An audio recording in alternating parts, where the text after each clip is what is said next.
자, 시편 오늘 96편. 자, 여기 시편 96편에서 오늘 우리가 좀 그 초점을 맞춰야 되는 부분이 그냥 노래가 아니고 여기 보면 새 노래라고 되어 있습니다. 여기 새 노래로 여호와께 노래하라. 과연 새 노래라는 게 뭘까? 뭐 우리가 보통 생각하면 신곡, 뭐 옛날 나왔던 것이 구곡이고 새로 나오는 건 신곡 그러잖아요. 신곡 발표하고 뭐 그러는데, 자, 여기서 시편 기자가 얘기하는 새 노래라는 것은 과연 어떤 노래를 새 노래라고 하는 걸까? 과연 우리는 이 시편 기자처럼 하나님 앞에서 새 노래로 하나님 앞에 노래할 수 있는가? 자, 이런 부분을 오늘 시편 96편을 통해서 같이 한번 살펴보도록 하죠. 세상에 음악이 없다면 어떻게 될까요? 세상에 음악이 없다면, 노래라는 게 없다면 골래로 살아야지. 골래고 살아니까. 그 세상에 음악이 없다면 그걸 이제 인터넷에 쳐보니까 그 우리나라 그 유명한, 세계적으로 유명한이죠. 첼리스트 정명화, 그 첼리스트가 곡을 만들었더라고. 동화집. 자기 두 딸이 있는데 그 아이들하고 같이 악기를 다루고 음악을 하는 부분에서 그러다가 이제 좀 틈틈이 그 동화를 이렇게 만들었어요. 그 악기도 연주하는데 동화도 하고 아주 재주가 많아요. 근데 이제 동화 중에 이런 제목으로, 동화책 제목이 뭐냐면 노래하지 않는 피아노라는 제목이에요. 거기서 이제 세상에 음악이 없다면이라는 주제인데 그대의 얘기가 있더라고요. 그래서 조금 제가 인용을 해보려고 해요. 그 주인공이 꽃별인데 피아노 학원 다녀요. 엄마가 피아노 학원에 보냈겠지. 엄마가 첼리스트 그 악기를 연주하니까. 근데 이제 얘는 이제 피아노 치기가 싫은 거예요. 맨날 엄마가 보기만 하면 피아노 쳐라. 집에 학교에서 돌아와서 좀 놀라고 그러면 너 빨리 피아노 연습하라고 그러니까 애가 막 답답하고 피아노만 안 지면 짜증이 나고, 그래가지고 이제 피아노 연습하면서 속으로 누가 피아노 같은 악기를 만들어가지고 나한테 이렇게 힘들게 하고 막 이제 막 짜증이 막 나고, 그래서 마음속에서 소원을 하나 빌었어요. 이 세상에 음악이 차라리 악기 소리, 이런 소리, 노래 소리, 음악이 없어졌으면. 그래서 정말 없어졌어요. 피아노 소리도 안 나고 엄마 첼로 소리도 안 나고, 동생이 있는데 그 노래를 좋아해서 노래에 빠졌는데 동생 노래 소리도 없어져. 생일날인데 생일에 파티인데 노래가 없는 생일. 그러니까 갑자기 음악, 노래 이런 게 없어졌어요. 그래서 이제 얘가, 꽃벌이가 그것 때문에 자기가 소원을 빌어가지고 세상에 음악이 없어지는 걸 생각하고 고심고심하다가 이제 엄마 아빠한테 얘기한 거예요. 왜 악기가 소리 안 나지? 엄마도 막 그러니까 동화 얘기야, 동화 얘기해. 그러니까 나중에 이제 솔직하게 엄마 아빠한테 내가 하늘에다가 소원을 빌었는데 차라리 이 세상에 소리가 없어지고 노래 소리가 없어지고 음악이 없어지기를 내가 소원을 빌었는데 진짜 그대로 됐다고, 그래서 이랬다고. 자, 그래서 엄마 아빠가 그럼 다시 진짜 마음속에서 진심으로 소원을 다시 빌어봐라. 그래서 이제 다시 소원을 진짜 빌었는데 다시 피아노 소리가 나오고 또 음악 소리가 나오고 그런 거예요. 그러니까 이제 그 동화 얘기에서 내가 직접 본 게 아니고 인터넷에서 나온 것만 얘기하니까 뭐 골자가 없어요. 근데 이제 애가 음악이 없는 그 노래가 없는 그 세상이라는 게 너무 삭막하고 집에 가족들이 모여도 아무 재미도 없고 동생 노랫소리도 안 들리고 피아노 연습은 할 필요가 없는데 너무 세상이 삭막해진 거예요. 그러니까 애가 이제 그걸 이제 경험을 통해 느껴진 거죠. 그리고 다시 음악 소리가 나니까 이제 집안에서 웃음소리가 나고 딱 그런 이제 줄거리예요. 애들 동화로 그거 썼지만 정말 세상에 음악이 없다면 어떨까요? 노래가 없어진다면, 주원이는 어떻게 생각해? 세상에 음악이 없어지고 노래가 없어진다면 어떨까? 그참 그냥 살만할까? 아니요 절대. 절대로. 음악을 좋아하시나? 근데 주원이도? 소리 같은 위인 소리도 없어지고 그렇지. 뭐 갑자기 비슷한 노래 같은 소리는 없어지는 거지. 살지 못하죠. 살지 못할 것 같아. 아니 그냥 괴로우면서 살다가 죽죠. 아, 그러니까 음악이 없고 노래 소리가 없으면 사람이 괴롭게. 지금 목사님 소리도 안 들리네. 보통 이런 소리는 들린다고 생각해봐. 근데 노래하고 똑같은 소리는 들리는데 노래하고 음악만 없다면 그러면 즐거움이 없어지죠. 즐거움이 없어질 거다. 뭐 그럴 것 같아. 왜냐?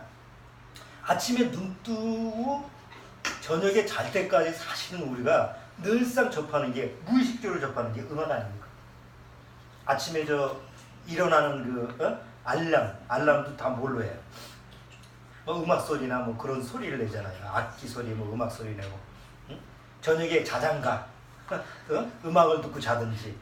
그리고 내가 알든 모르든 기차를 타고 아니 지하철을 타고 버스를 타고 뭐 이렇게 왔다 갔다 다닐 때 항상 무슨 소리가 돼요? 음악 소리거든. 또 각 개인적으로 요새 보면 다 이어폰 끼고 또 핸드폰 보고 있으니까 다 주로 음악을 많이 듣죠. 그러니까 의식은 못하지만 우리가 거의 보면 그 음악하고는 뗄래야 뗄 수가 없는 삶을 우리가 살아가고 있어요. 그러니까 어떤 면에서는 이 세상에 음악이 없어진다면 그렇게 생각하는 사람 아무도 없죠. 노래가 없는 세상이라는 것은 사람들이 상상을 안 해요. 또 실제로 뭐 그럴 일도 없을 거고. 그렇잖아요. 애들은 뭐 어렸을 때 유치원 가면 주로 선생님들이 하루 종일 노래도 가르쳐주고 또 노래도 들려주고, 초등학교 가도 마찬가지, 그렇죠? 중고등학교 가도 뭐 음악 시간이고, 음악 시간 없어도 애들은 아주 그냥 음악을 달고 사니까요. 노인이 되면 음악하고 안 친합니까? 노인들 가면 우리 임자매처럼 노래방에 노래교실 가서 일주일에 한 번씩 노래가지. 또 어디 요새 교회에서 하는 프로그램 보면 다 그런 노래하는 프로그램. 그냥 노래라고 하는 것을 우리가 뗄래야 뗄 수가 없는 부분이에요. 자, 음악을 싫어하는 사람 있을까? 음악을 싫어하는 사람. 그러면 노래를 싫어하는 사람 있을까? 있을 것 같아? 있어요. 있어요? 누굴까? 아는 사람 중에 노래 싫어하는 사람 있어? 저희 반 애들이. 아, 그래? 노래 싫어하는 애가 있어? 네. 그렇지, 뭐 개인적인 취향이니까 노래도 싫어할 수 있지. 네? 자, 그 음악을 창조하고 노래를 만드는 건 유독 인간들만 가지고 있는 능력입니다. 새도 노래하던데요? 그거는 우리가 의인화시킨 거죠. 새가 자기가 막 이렇게 소리 지르는 걸 우리가 듣기, 참 아름다운 뭐 꾀꼬리 소리, 아니면 뭐 카나리아가 노래한다, 이렇게 보통 그런 식으로 해서 우리가 의인화해서 은유를 한 거죠. 실제로 걔네들이 노래 부르는 건 아니잖아. 여기 새들이 와서 뭐 까치도 오고 뭐 여러 새가 오는데 매일 와서 지도 똑같은 소리더라고. 내일 가면 다른 소리가 들리고, 그 새는 그 새 소리를 내. 참새는 참새 소리 내고. 그러니까 동물은 자기가 주어지는 자기 소리에 대해서 그냥 단편적인 거야. 더 이상 그 발전을 안 시켜요. 근데 사람은요. 예를 들어 소리를 가지고 노래를 만드는데 그 노래에 수많은 장르가 있잖아요. 뭐 고전음악도 있고 뭐 여러 가지 요새 나오는 그 노래 종류도 많잖아요. 그러니까 이런 것을 창조하고 뭔가 만들고 또 부르고 이런 것이 유독 인간들만 할 수 있는 그런 능력이에요. 그러니까 어디서 왔을까? 그럴 게 어디서 왔을까? 그래서 보통 음악을 하는 사람들 중에서 음악이라고 하는 거에서 이게 아주 좀 찬양, 이렇게 그 음악에 대한 가치를 부여할 때 뭐냐면, 이 음악은 신이 준 축복의 선물이다, 이렇게 얘기해요. 하나님을 믿는 사람이 아니고 보통 음악가 중에서도 음악이라고 하는 것은 어떤 신인지 모르지만 신이 내린 축복의 선물이다. 그렇죠? 우리나라 조수미 같은 신이 준 목소리라고 하죠. 믿는지 안 믿는지 모르지만 하여튼 신이 준 목소리라고 그러고, 뭐 악기를 다루는 사람, 쟤 저런 능력이 어떻게 왔을까? 보통 그럴 때 뭔가 신과 연관을 시키거든요. 자, 그런데 왜 신이 준 축복이냐? 음악이라고 하는 것은 누구한테나 주는 공평한 거예요. 자, 보세요. 음악이라는 것은 부유한 사람만 가지고 있는 소유물이 아니죠. 가난한 사람도 노래를 부르잖아. 네? 부자만 뭐 노래를 부르고 가난한 사람은 노래 같은 거 부를 수 없는 그런 법이 없잖아요. 누구나 자기가 원하면 노래를 부를 수 있고 음악을 들을 수 있고 그래요. 또 누구든지 노래를 가지고 희노애락, 자기가 즐겁고 기쁘고 슬프고 분노 이런 것을 노래로 이렇게 만들 수가 있어요. 또 이상하게 음악이라고 하는 것은 치료 효과가 뛰어나요. 그래서 음악 치료라는 게 있죠. 병원에서도 음악 치료, 또 뭐 노래 교실 뭐 이런 거를 하는 것도 다 정서적으로, 정신적으로 도움을 주는 거기 때문에 자,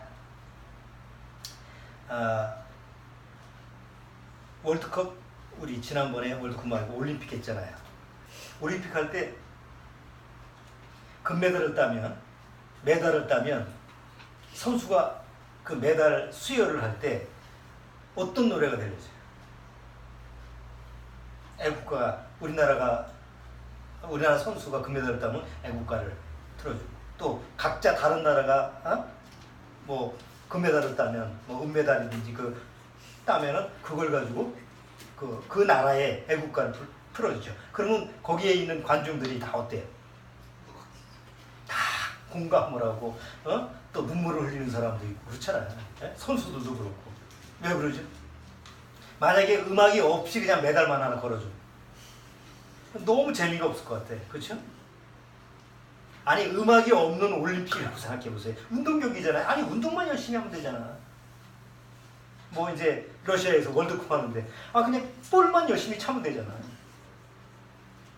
그런데 왜 그런 거 중계할 때 처음서부터 그냥 음악이 막 날아가고 보통 스포츠 들어갈 때 중계할 때 음악이 막 깔리잖아요. 그럼 그렇게 깔려야지 좀 처음서부터 보는 맛이 나지.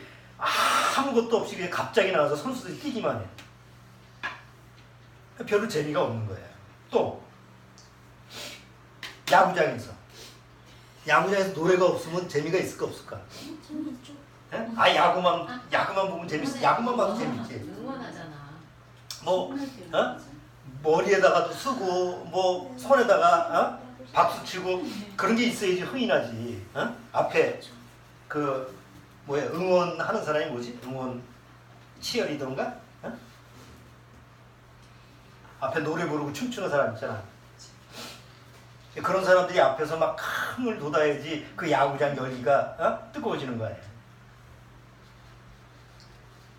군인들은 열심히 총 쏘고 나라만 지키면 되지 왜 군가를 부를까? 가끔 군인들이 이렇게 훈련하는 거 보면 뛰기도 힘들어 죽겠는데 노래 부르면서 뛰잖아. 근데 실제로 그냥 뛰는 것보다 군가를 부르고 뛰면 덜 힘들어요. 우리가 상식적으로 생각하면 그냥 뛰는 것도 힘든데 보통 뭐 아침에 이제 10km 구보를 해요. 그럼 10km가 말이 10km지 그거 아침부터 땀 빼고 하면 힘들잖아요. 근데 만약에 군가를 안 부르고 뛴다고 생각해 보세요. 힘들어 죽겠어요. 근데 군가를 부르고 뛰면 그만큼 힘이 좀 더 들어요. 그만큼 효과가 있는 거예요. 자, 보통 데모하는 사람들이 노동가 부르고 막 그렇게 집회할 때 그 노래를 부르잖아. 자, 왜 그런 걸 부를까요? 보통 데모할 때 물러나라 뭐 소리만 치면 되지 다 모여가지고 노래 부르고 박수 치면서 왜 그런 걸 할까요?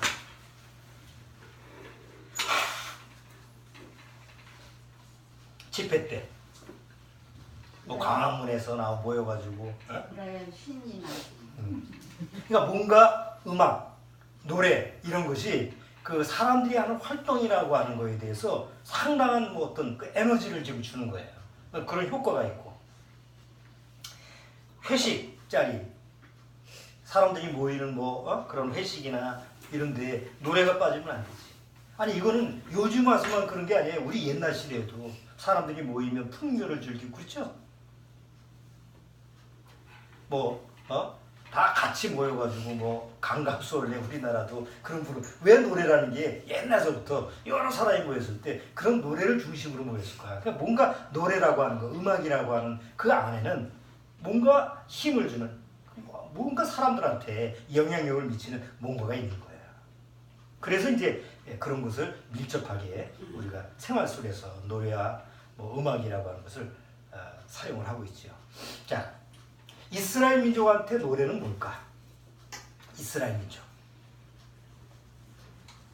한번 출애굽기 한번 15장을 보세요.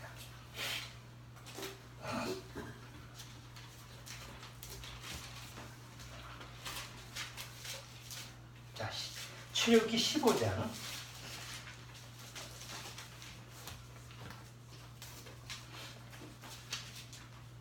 출애굽기 15장.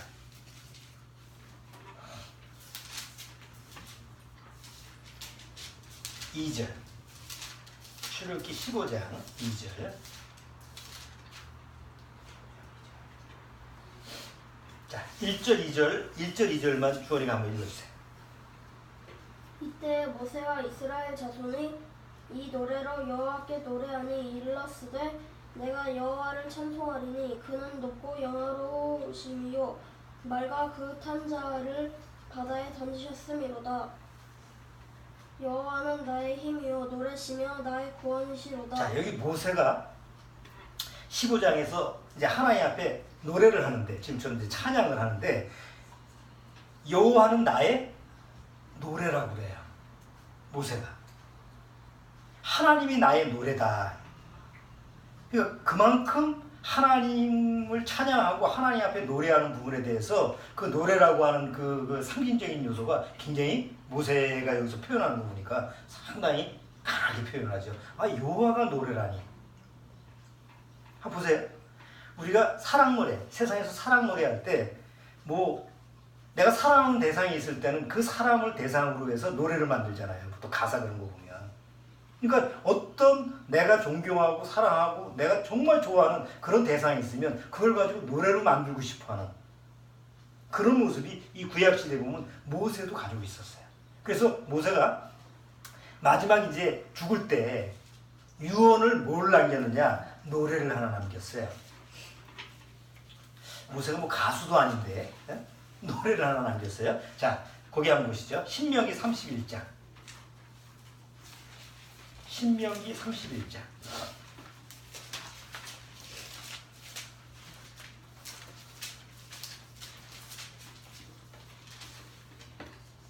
신명기 31장 19절.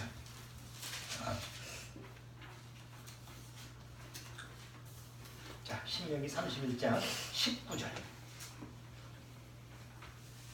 자, 한번 읽어주세요. 19절서부터 22절까지. 그러므로 이제 너희는 이 노래를 써서 이스라엘 자손에게 가르쳐서 그 입으로 부르게 하여 이 노래를 나를 위하여 이스라엘 자손에게 증거가 되게 하라. 내가 그들의 열조에 맹세한 바 젖과 꿀이 흐르는 땅으로 그들을 인도하여 들인 후에 그들이 먹어 배부르고 살찌면 돌이켜 다른 신들을 섬기며 나를 멸시하며 내 언약을 어기리니 그들이 재앙과 환난을 당할 때에 그들의 자손이 부르기를 잊지 아니하니 노래가 그들 앞에 증인처럼 되리라. 나는 내가 맹세한 땅으로 그들을 인도하여 들이기 전 오늘날에 나는 그들의 생성하는 바를 나누라. 모세가 당일에 이 노래를 써서 이스라엘 자손에게 가르쳤더라. 자, 이스라엘인한테 유언을 남겼는데 내가 있을 때도 저렇게 패역하고 하나님을 대적하는데 만약에 내가 없으면 오죽하겠냐. 모세가 그런 걱정을 하는 거예요. 그래서 그 후손들에게 하나님을 거역하고 하나님을 대반하지 말라고 쓴 유언이 뭐라고 했어요? 노래예요. 왜 노래라 할까? 자, 옛날 이스라엘 역사뿐만 아니라 옛날 우리나라든지 아니면 여러 나라의 역사 속에서 보면 이런 인쇄기술이 없었던 시절에 보통 사람들이 그 후대에 뭔가 남기는 말들이 있었잖아요. 그걸 뭘로 옮겼느냐면 다 구전으로 옮겼어요.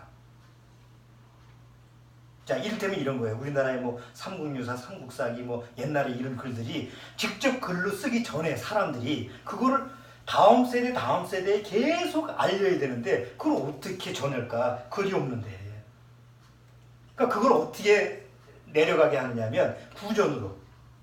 그러니까 오늘 이 사람이 그걸 다 외우고 있으면, 이 성경을 다 외우고 있으면 그 후손들한테 계속 노래로 가르치는 거야. 그럼 그 다음 세대가 그 노래를 그대로 외웠다가 그 다음 세대로 이 글이 적히기 전에 옛날 시대, 고대 시대 다 이렇게 전달돼 왔어요.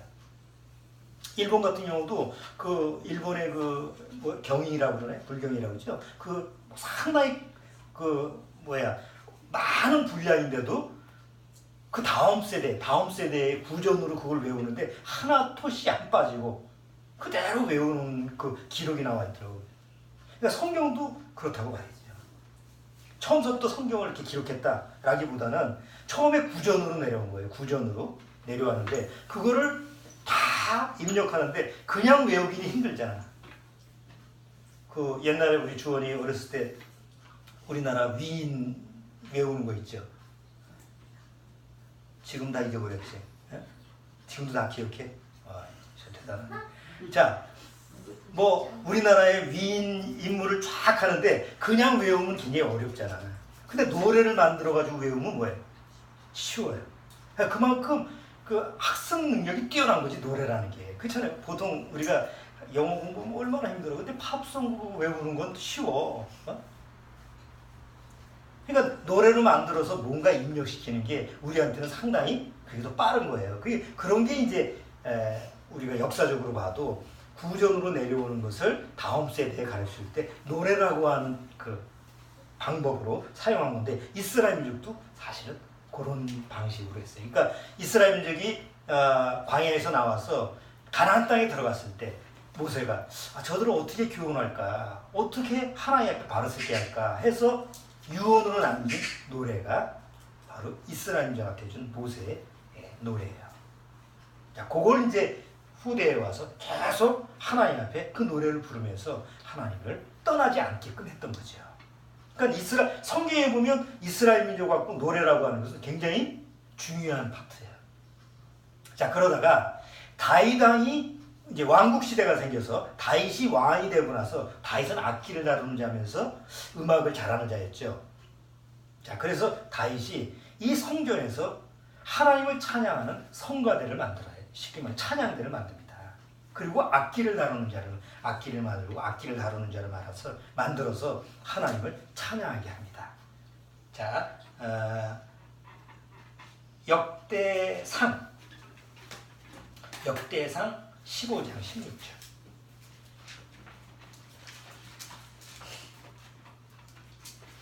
역대상 15장 16절.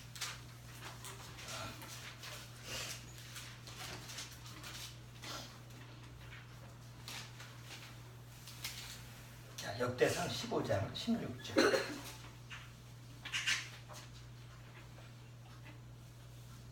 자, 16절만 한번 읽어주세요.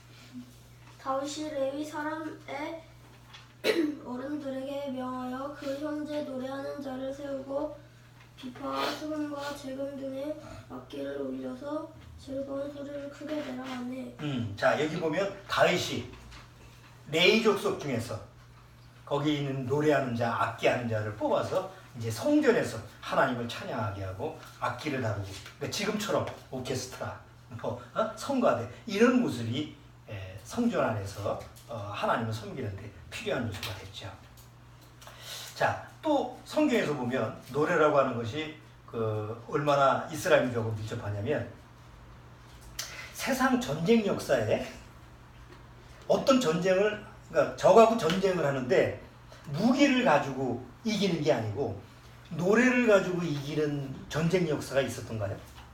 세상 전쟁 역사에 뭐 나폴레옹이 총 대신 노래를 가지고 한번 이겼다든가, 이순신 장군이 피리를 불어가지고 적들을 물리쳤다든가. 물론 뭐 상상적인 그런 이야기 속에서 설화나 이런 데에서 있을 법한 그런 이야기인데 아직까지 그런 건 못 봤어요. 자, 그런데 성경에는 노래로 이스라엘의 대적을 이기는 사건이 기록되어 있어요.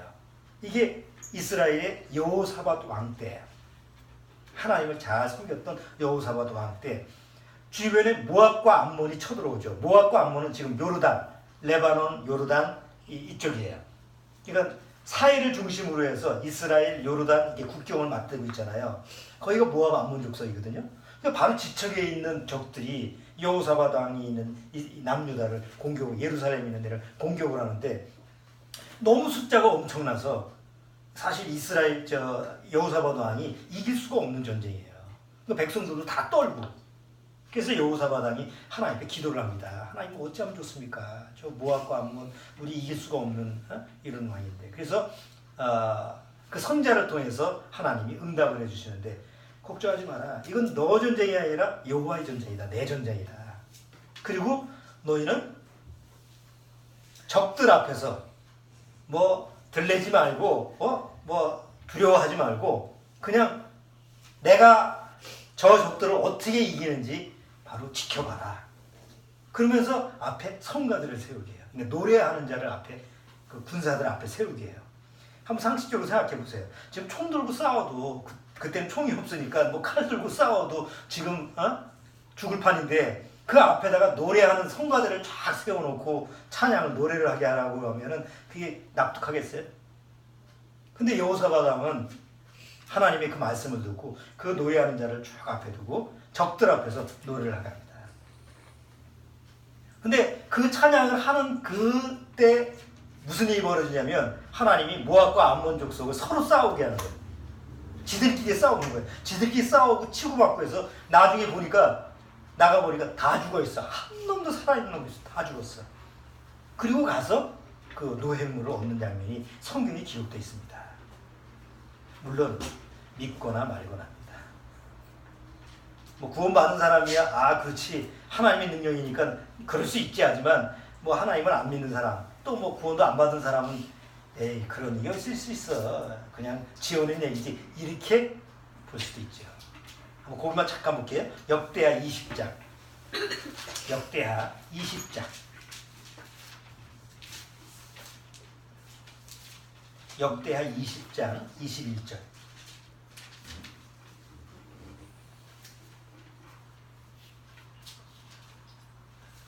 자, 21절.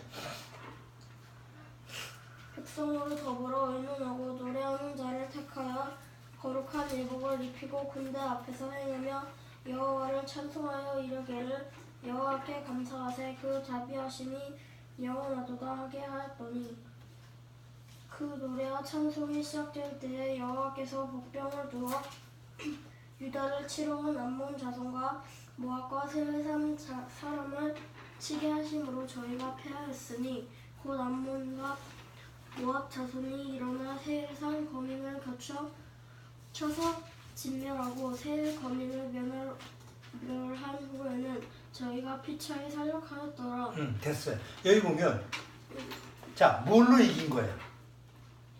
노래로 이기는 거예요. 노래로 대적을 쳐서 승리하는 모습입니다. 이거는 성경 말고는 기록된 것이 없어요.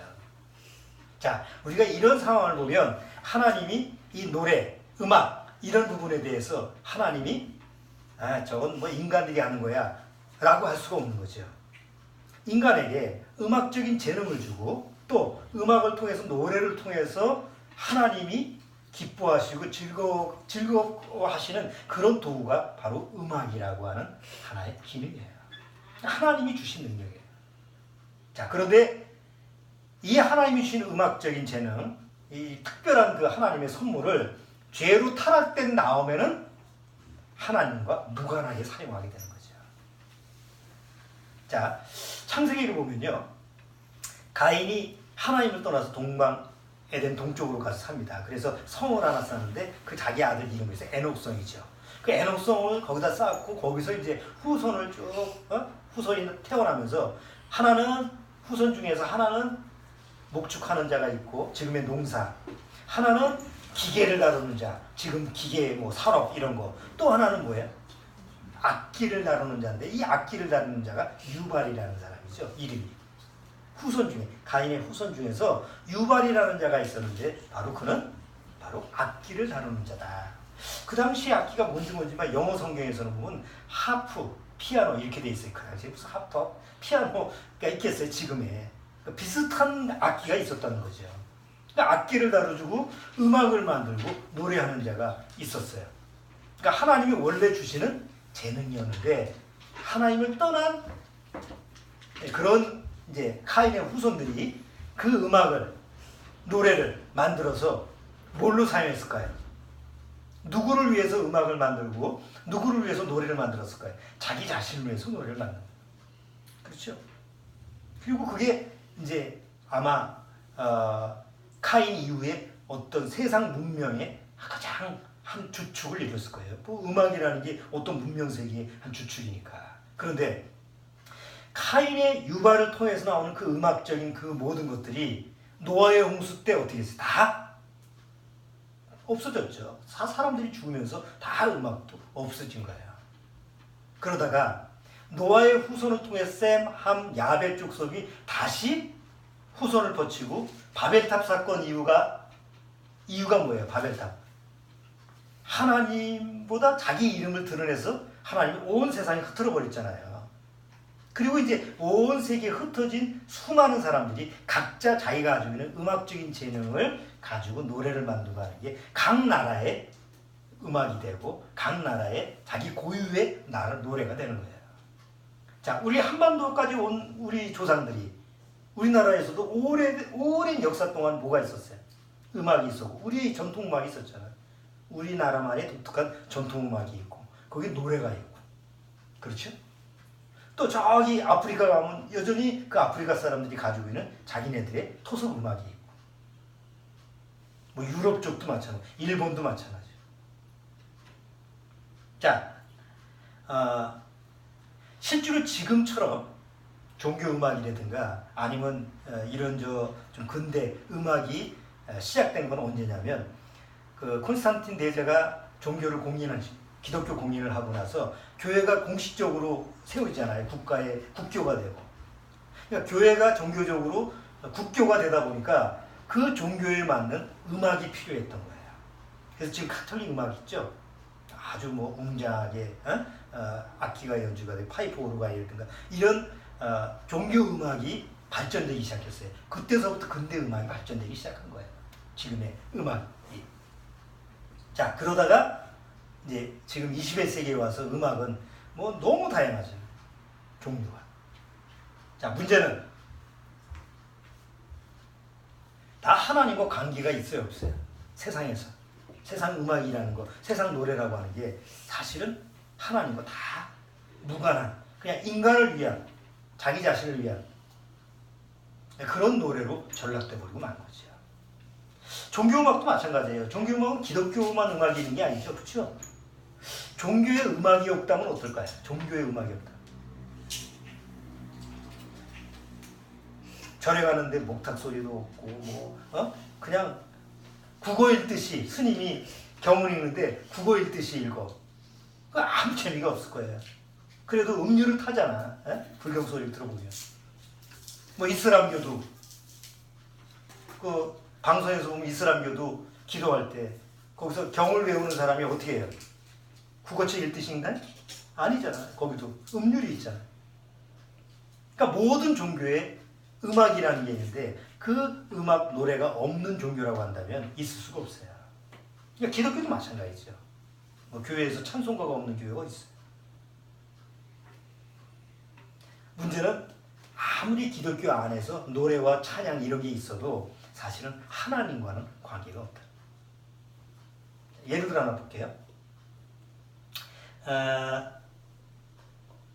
여러분 팝송 중에서 1970년도에 내가 고등학교 한 3학년 그때 시절에 가장 2학년 3학년 때 그 유행했던 게 그 바벨론 강가에서라는 거예요. By the 뭐죠? Rivers of Babylon. 그래서 그 바빌론 강가에서라고 하는 게 아주 그 당시 내 고등학교 때도 정말 유행했어요. 그거 들으러 고고장 간다니까. 그때 아주 유행이었고 뭐 어디 저 커피 마시러 가는 뭐 젊은 사람들 모이는 거 보면 그게 그냥 유행이었어요. 자, 우리 때는 그거를 뭐라고 불렀냐면 들리는 게 영어 소리니까 팝이니까 빨리 집에 가서 밥 먹어. By the rivers of Babylon. 그 노래 가사가 보니엠이라고 하는 흑인 4명이 부르는 건데 그 박자가 탁탁탁 쿵짝쿵짝쿵짝 하는 그걸 잘 들어보면 빨리 집에 가서 밥 먹으라는 뜻이 나와요. 우리나라 사람 우리 때 세대 보면 다 그렇게 들었어. 빨리 집에 가서 밥 먹자고. 근데 그 가사가 무슨 내용인지 아는 사람이 거의 없어요. 지금도 마찬가지예요. 별로 뭐 노래 들으면 이 노래 옛날에 유행됐던 우리 나이 때 보면 유행됐던 노래 춤추던 때 노래 들었던 노래. 그 가사 전체적인 내용이 시편 137편이에요.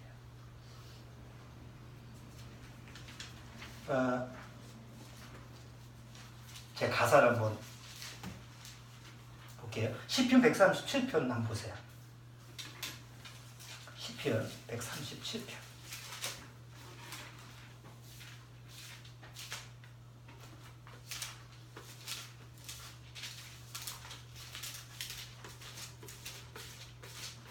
자, 1절에 시편 137편 1절. 우리가 바빌론의 여러 강변 거기에 앉아서 시온을 기억하며 울었도다. 이렇게 나오죠. 여기 바벨론 강가에서 이 보니엠의 노래 가사 첫 절이 뭐냐면 바벨론 강가에서 우리들은 그저 앉아 있었지요. 그래요 우리는 시온을 생각하며 눈물을 흘렸어요. 악한 자가 나타나 우리를 포로로 끌고 가서 우리에게 노래를 부르라고 요구하였어요. 그런데 우리가 어떻게 낯선 나라에서 주님의 노래를 부를 수 있을까요? 우리 입에서 나오는 말과 우리 가슴에서의 명상을 오늘 밤 주님이 눈앞에서 거두어 주소서. 이 가사가 그래요. 고장에서 춤출 때 이 가사가 뭔 가사인지 굉장히 슬픈 노래야. 이게 슬픈 노래인데 박자만 좀 굉장히 빠른 박자로 신나는 곡으로 보이지. 이 보니엠이라는 사람이 이 보니엠 이 네 사람이 자메이카 흑인이에요. 자메이카 흑인인데 그 조상들이 아프리카에서 자메이카에서 끌려왔어요. 노예로 끌려왔는데 미국이나 영국에 의해서 끌려왔는데 그 굉장히 종노릇했잖아요. 근데 고향에 돌아갈 수가 없잖아요. 그러니까 이 당시에만 해도 뭐 노예 제도가 없어졌지만 여전히 그 70년대, 60년대는 흑인을 보는 시각 자체가 굉장히 부정적이고 흑인하고 백인하고는 항상 별개의 장소에서 살아야 되고 그러니까 이런 그 차별 이런 걸 봤던 시대거든요. 그러니까 이 보니엠이라는 게 그 당시에 이 장르가 뭐냐면 레게 음악장 레게라는 거 아시죠? 레게라는 음악장르. 이 레게라는 뜻이 뭐냐면 저항하다는 음악으로 저항하다는 그 장르예요.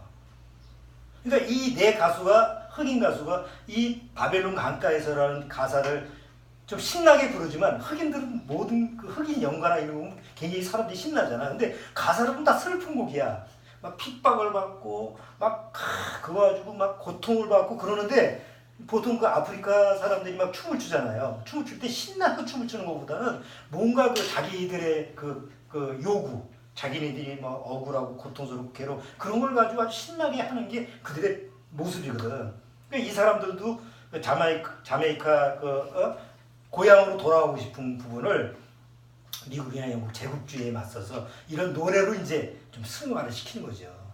그러니까 원 노래는 이런 깊은 뜻을 가지고 있는데 슬프고 깊은 뜻을 가지고 있는데 보통 우리는 그거 가지고 신나게 고고장에서 춤을 출 때 사용하는 노래라는 거지. 대부분이 다 그래. 이게 뭔 노래인지 알아 이게? 그래서 조금 영어로 하면 있잖아요. 왜 바벨론 강가에서라는 제목이 돼 있죠. 바이 더 리버 강가에서 바벨론의 강가에서 그 영어 조금 들어보면 영어를 좀 배웠으니까 왜 바벨론 강가에서라는 노래를 가지고 그렇게 불렀을까 궁금할 거 아니에요. 그래서 이렇게 가사를 쭉 보면 거기에 앉아 있었다고 그러면서 그 다음에 뭐 눈물을 흘리고 왜 제가 이 인용을 하냐면 대부분의 기독교인들이 교회 가서 찬송을 부를 때 이런 모습하고 똑같다는 거죠. 그렇잖아요. 우리가 찬송 부를 때 어떻게 불러요? 아니 우리는 그래도 가사를 좀 생각하면서 부르지만 보통 구원받지 못했을 때 교회 가서 뭐 부흥회를 하거나 아니면 집회를 하거나 그러면 전 사람들 모여가지고 뭐 집회하는 막 박수를 치면서 환호를 하면서 부르잖아요. 그러면 이 찬송과 가사를 부를 때 과연 그 내용에 합당한 그런 뭐 의미를 알고 그렇게 부르는 거냐? 그러진 않는다는 거지. 이 바벨론 강가에서라는 이 레게 팝 같은 그런 노래를 부르는 식으로 부르는 거예요. 막 흥이 나서 박수 치고 막 그러고 그러는데 실상 내용을 보면 절대 하나님께서 그런 내용이 아닌데 그냥 느낌, 감정만 가지고 살려가지고 노래를 부르는 거지. 그렇잖아요. 되게 우리나라의 팝송, 옛날 배우 다 그래요. 자,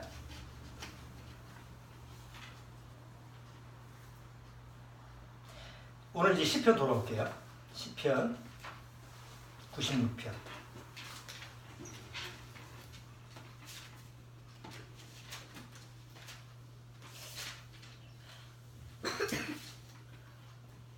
자, 96편 1절. 자, 여기 시편 기자가 새 노래로 여호와께 노래하라. 그럼 새 노래가 뭘까? 여기 이스라엘 민족이 계속 보니까 하나님 앞에서 뭘 불렀어요? 노래를 불렀잖아요. 그럼 계속 작곡을 하라는 얘기인가? 이 시편 기자가 새 노래로 여호와께 노래하라는 거니까 작곡을 또 새롭게 이게 하라는 얘기인가? 근데 그럴 수가 없습니다. 성경이라는 그 내용을 자세히 보면 이미 이스라엘 민족이 부르는 노래는 이미 자기 조상 때서부터 그 자기 조상들이 믿음으로 자기들한테 전승해준 노래를 하나님께 불렀거든요. 그러면 이 새 노래가 과연 그 내용이 뭘까? 근데 시편에 여기만 기록된 게 아니라 성경에 보면 여기저기 새 노래로 부르자라는 얘기가 많이 나와요. 한번 몇 개만 찾아볼게요. 시편 33편. 시편 33편. 자, 시편 33편 3절. 자, 3절. 자, 같이 한번 불러보죠.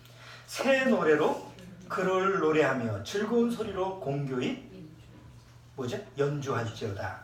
자, 여기 새 노래로 또 시편 144편 96편 작고요. 시편 144편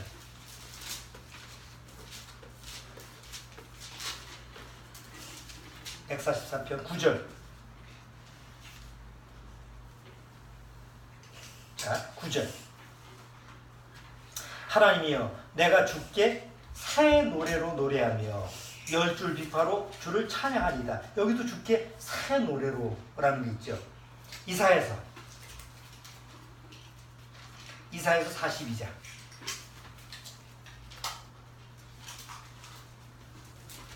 이사야서 42장 10절.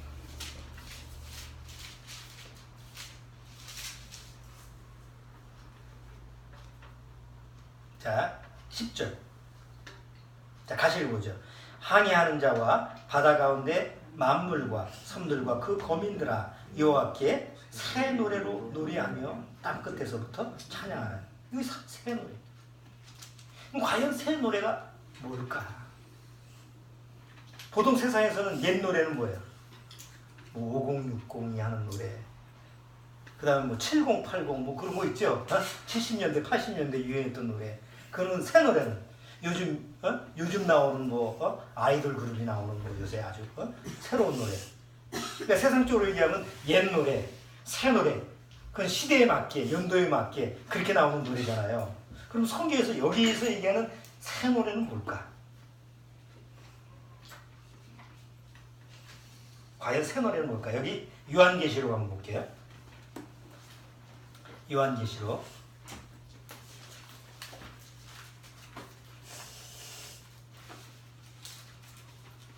요한계시록 14장.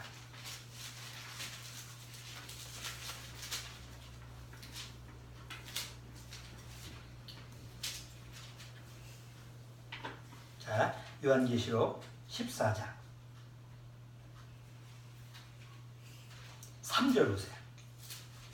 14장 3절. 14장 요한계시록 14장 3절. 저희가 이 저희라는 것은 여기 보면 14만 4천 명이 있어요. 14만 4천 명이 있는데 이는 여기 어린 양이 시온산에 섰고 그와 함께 14만 4천이 섰는데 근데 3절에 뭐라고 했어요? 저희가 보좌와 그 네 생물과 장로들 앞에서 새 노래를 부르니 땅에서 구속함을 얻은 14만 4천인 밖에는 너희 이 노래를 배울 자가 없더라. 그 24만 4천 명이 누굴까요? 요즘 이단들은 여기 요즘 자기네 들어와가지고 14만 4천 명이 들어와야 된다고 이렇게 속이는데 이건 유대인들입니다. 이미 하나님의 이스라엘 민족 안에서 하나님이 택하는 14만 4천의 전도자를 얘기하는 거예요. 물론 이들은 순교를 하는 사람들이죠. 이방 사람들이 아니에요. 그런데 이들이 부르는 노래가 뭐라고? 새 노래입니다. 근데 그 새 노래 내용이 뭔가 보세요. 자, 5장 요한계시록 5장 9절. 자, 9절 같이 읽어보죠. 새 노래를 노래하여 가로되 책을 가지시고 그 인봉을 떼기에 합당하시도다. 일찍 죽임을 당하사 각 족속과 방언과 백성과 나라 가운데서 사람들을 피로 사서 하나님께 드리시고 저희로 우리 하나님 앞에서 나라와 제사장으로 삼으셨으니 저희가 땅에서 왕노릇하리로다 하더라. 이게 새 노래예요. 이 새 노래의 주제 내용이 뭐예요? 누구에 대한 얘기예요? 어린 양 예수 그리스도에 대한 얘기죠. 여러분 어린 양 예수 그리스도에 대한 이야기는 새 이야기예요. 이미 있었던 얘기예요. 요한계시록 갔을 때 이미 전의 이야기예요. 그런데 전의 이야기인데 왜 그걸 새 노래라고 했을까? 자, 한 군데만 더 볼게요. 15장 요한계시록 15장 3절.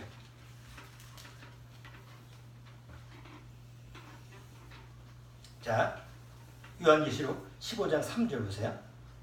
하나님의 검은고를 가지고 하나님의 종 모세의 노래 어린 양의 노래를 불러 가로되. 여기 노래가 무슨 노래예요?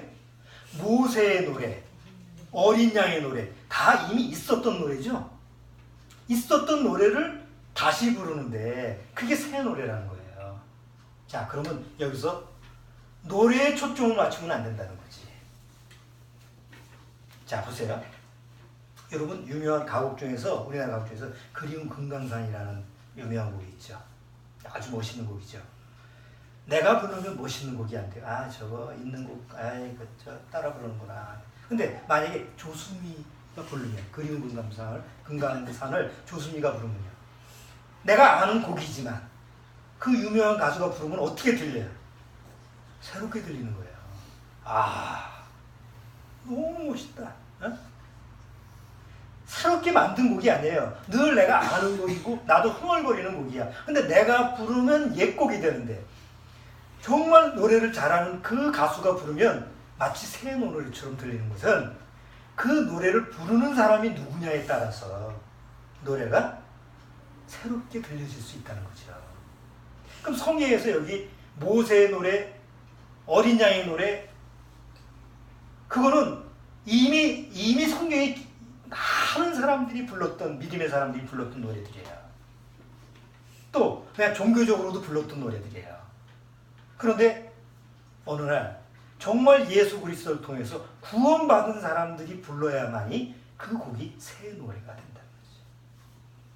그러니까 여기서 새 노래 시편 96편에서 시편 기자가 새 노래를 부르자라고 하는 것은 그 노래를 뭔가 좀 새롭게 만들어서 부르자는 얘기가 아니고 이미 하나님 앞에서 내가 구원받은 사람이라고 한다면 거듭난 사람이라고 한다면 이제 하나님 앞에서 하나님이 기뻐하시고 즐거워하시고 좋아하시는 정말 새 노래를 부를 수 있는 부르면 하나님이 새 것처럼 받아주시는 그런 능력을 발휘할 수 있는 사람이다. 이제. 노래를 잘하든 못하든 음치든 관계없어요.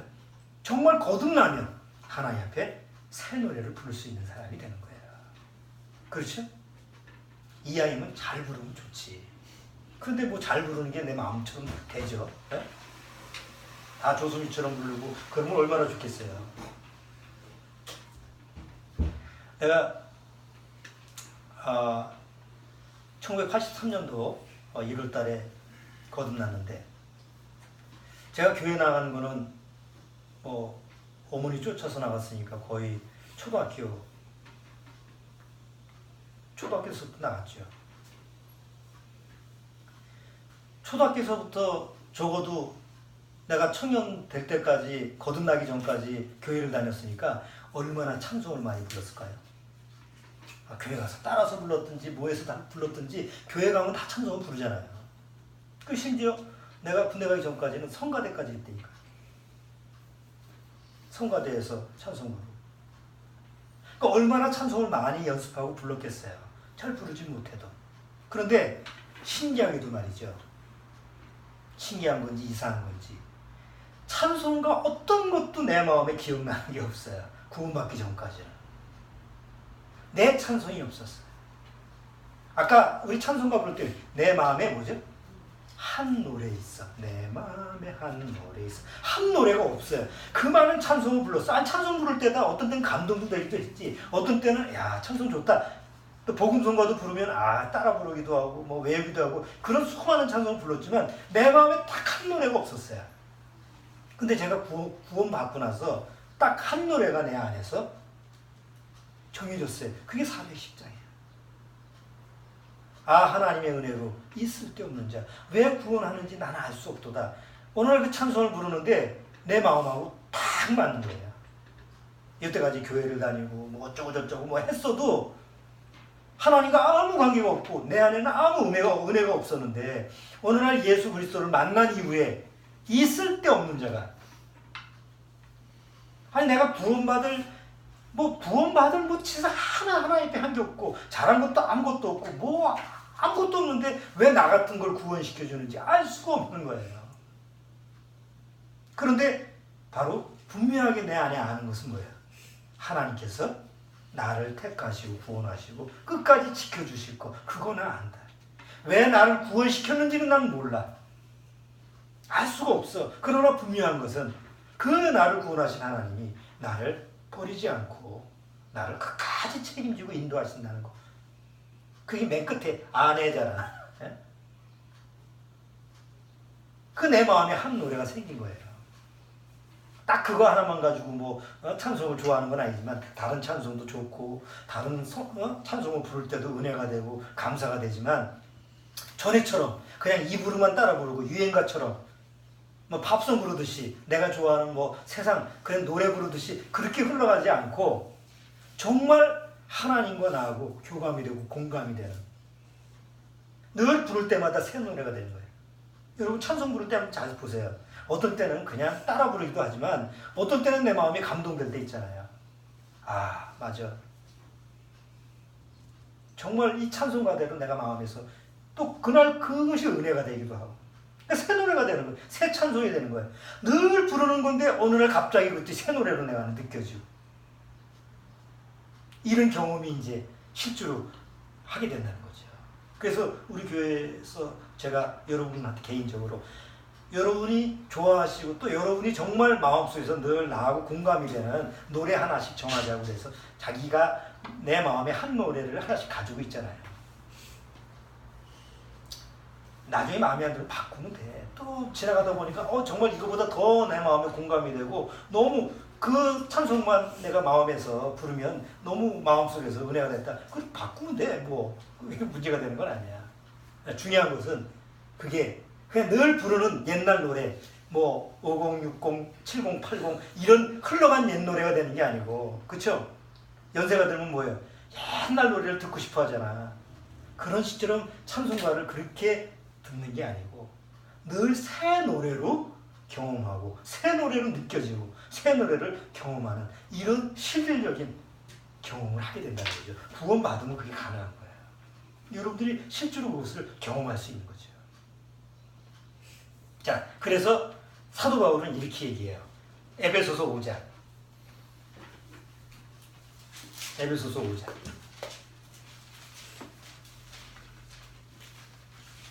에베소서 5장 9절. 에베소서 5장 9절 주원이가 한번 읽으세요. 빛의 열매는 모든 착함과 외로움과 진실함에 있느니라.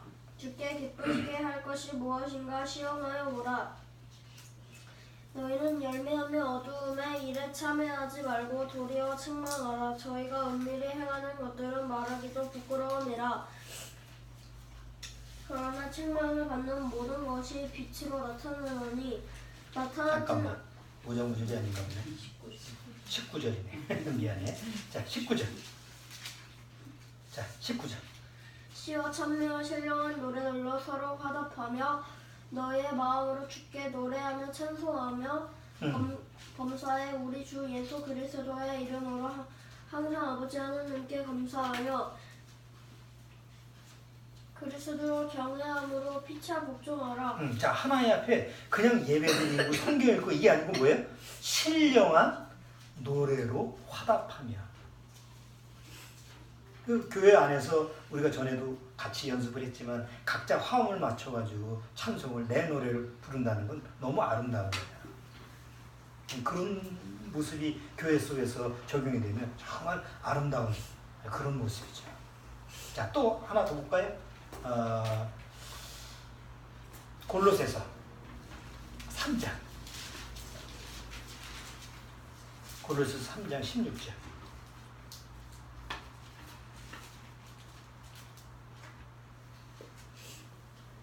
자, 골로새서 3장 16절도 읽어주세요.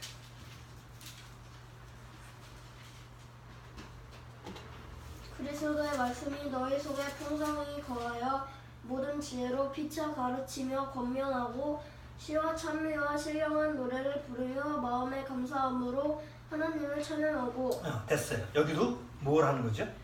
하나님과 나와의 관계 속에서 단순히 예배와 기도만 드리는 게 아니고 여기 뭐 들어갔어요? 신령한 노래로 하나님을 찬양해요. 이게 반드시 들어가는.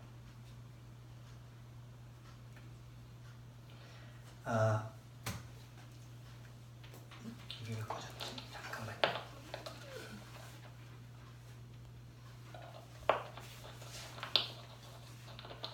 존 뉴턴 아시죠? 존 뉴턴 유명한 405장 찬송. 뭐 너무나 유명한 곡이죠. 네? 나 같은 죄인 살리신. 뭐 미국의 뭐 어디 무슨 운동경기에서도 그런 거 부르고 그러더라고. 무슨 어떤 큰 집회나 이런 데 보면 가수가 나와서 이 노래 부르잖아요. 어메이징 그레이스. 너무 유명한 곡이잖아요. 그 유명한 곡을 누가 만들었냐? 존 뉴턴이라고 하는 사람이 만들었는데 이 사람이 뭐예요? 노예 무역선 선장이잖아요. 아프리카의 노예를 끌어와가지고 파는 사람이에요. 노예를 끌어와가지고 거의 그 당시에 노예가 뭐 배에 타면 내릴 때쯤 되면 거의 한 70~80%가 죽었대요. 그 그림을 보면 노예를 어떻게 실어오느냐면 그냥 앉아서 실어오는 게 아니에요. 궤짝에다가 여기서 닭장 맞죠? 있는 닭 실어가는 차. 궤짝에다 닭을 탁 꼼짝 못하게 노예를 그렇게 실어왔어요. 위아래로 폭에서. 물건이지. 그러니까 대중에 죽는 사람이 거의 70~80%. 나머지 데려와서 노예로 부려먹고. 그거를 하는 사람이 존 뉴턴이었어요. 그 마음이라는 게 이름 알 수가 없죠. 그 황폐함이. 그렇잖아요. 그런데 어느 날 이 사람이 구원을 받게 돼요. 하나님께 자기 죄를 회개하고 돌이켜 구원을 받고 나서 자기 회심한 것을 글을 쓴 게 이 어메이징 그레이스예요. 가사잖아요. 나 같은 죄인 살리신 하나님의 그 은혜 고마워. 그는 얼마만치 자기가 죄인이라는 것을 알았을까요? 그 존 뉴턴이라는 사람이 자기 안에 정말 사실적인 그 구원받은 사실을 얘기하기 때문에 이렇게 작사를 했기 때문에 후대에 대다수 많은 사람들이 그걸 보고 공감을 하는 거예요. 구원을 못 받아도. 이렇게 거듭나면 하나님 앞에 정말 자기 심령을 토로하는 새 노래가 만들어지는 거죠. 우리도 그런 능력이 있으면 얼마나 좋겠어요. 구원받고 또 찬송가도 만들고 그러면 얼마나 좋겠어요. 그렇지만 우리가 성경을 통해서 이 찬송을 부를 때 이 찬송가를 보면 대개 구원받은 사람들이 주로 작곡한 찬송이 많아요. 그러다 보니까 우리가 찬송을 부르면서 공감을 하는 거죠. 아, 맞다. 내 마음과 공감이 되네. 그런데 우리가 하나님 앞에 이 찬송을 부를 때마다 그냥 흘러가는 옛 노래가 아니라 새 노래가 될 수 있는 것은 내가 뭐 있기 때문에? 거듭난 사람이기 때문에 그게 가능하다는 거. 근데 거듭나지 못하면 아무리 찬송가를 불러도 뭐예요? 그건 새 노래가 아니고 뭐예요? 그냥 노래일 뿐이에요. 종교적인 노래일 뿐이죠. 대다수 그렇게 부르잖아요. 오늘 시편 96편을 통해서 시편 기자가 새 노래로 하나님 앞에 부르자 1절만 가지고 우리가 설교를 했는데 나머지 뒤에 내용은 여러분들이 쭉 읽어보시면 어떤 말씀으로 시편 기자가 적어놨는지 여러분들이 그대로 공감을 하실 수 있는 내용입니다. 자세히 설명은 안 드리고 오늘 1절만 가지고 정말 하나님께 새 노래라는 게 새 노래가 구원받은 정말 거듭난 사람만이 부를 수 있는 특권이고 축복이라는 거 같이 한번 살펴봤습니다. 기도하겠습니다. 하나님 아버지 감사합니다. 정말 우리가 거듭나고 하나님 앞에 신령한 새 노래를 부를 수 있다는 것은 하나님의 축복의 선물이 아닐 수 없습니다. 정말 구원받고 나서 늘 우리 심령에 기쁠 때나 슬플 때나 괴로울 때나 즐거울 때나 또 어떤 환경적인 그런 여건 속에서도 나를 구원하신 주님의 말씀을 늘 기억하고 하나님 앞에 늘 신령한 노래를 새 노래를 부를 수 있는 그런 신앙 자세로 우리가 살아가도록 주님께서 인도하시고 늘 말씀으로 축복해 주옵소서. 예수님의 이름으로 기도하옵나이다. 아멘. 자, 우리 찬송 하나.